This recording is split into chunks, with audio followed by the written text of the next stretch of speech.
Let it be a Nick and Jane, and let it be a Mr. Smith, a banker of Nick and Jane. They both keep their money in his bank. That's why we use the title Mr. Smith with respect. Nick really wants to buy, well, let's say Jane's bicycle, but he has no money. More precisely, he has money, but not enough, only $10, while Jane wants $100 for her precious bicycle. That's a problem. What should Nick do? Well, this bicycle is so desirable. He gives Jane his $10 as a deposit and asks plaintively not to sell the bike to anyone. He says that he will bring the rest of the money soon. At the same time, he runs to his bank, to the respected Mr. Smith, to get a loan for the missing $90. As ill luck, Mr. Smith has no money at this moment, but he knows perfectly about $10, which Nick gave to Jane. And where will Jane bring his money to? That's right. She will put these $10 in her lovely bank to the same Mr. Smith. Therefore, Mr. Smith asks Nick to come back tomorrow in the hope that tomorrow he will get these $10. And everything happens this way. The next day, Jane brings $10 to the bank. The bank provides Nick these $10 on credit. Nick immediately gives them to Jane. She again puts them in a bank. The bank again provides Nick these $10 on credit, etc. As long as Nick the fool will gather enough money for the bicycle. Don't you get confused yet? Be patient, I told you.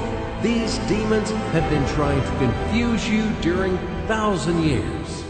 These damn economists and financiers. But anyway, we will figure everything out. So what do we have in the end? Nick finally got the bike from Jane. Wow! But at the same time, Nick owes $90 to the bank, Mr. Smith. And the bank, in its turn, owes $100 to Jane. In other words, those $10, which existed initially, have magically turned into $200, $190 of debts plus real $10.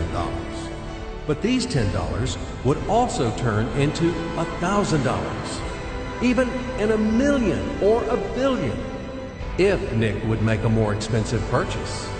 In this case, our $10 would make the increasing number of its cycles, circuits from hands to hands. That's it. So, what happens in today's world? SOS! It appears that banks also make money out of thin air and multiply them.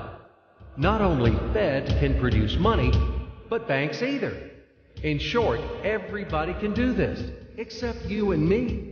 We are not in the business at this celebration of life. I would like to print or draw some money as well. In fact, these banks multiply money without any control. And we're still wondering why the banker lives better. What are naive fools are we? Now it is clear why. The one who produces the money, of course, lives better. But this is not enough. From this moment, poor Nick will never be able to repay his debts owed to the bank, no matter how hard he would work. Silly Nick doesn't know it yet, that he's in slavery to the bank, in credit bondage forever, because those $90, which he owes to Mr. Smith, do not exist in nature at all. Sly Mr. Smith made his money out of nothing. He created them out of thin air, just one click.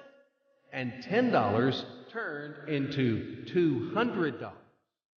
Yes, but you can object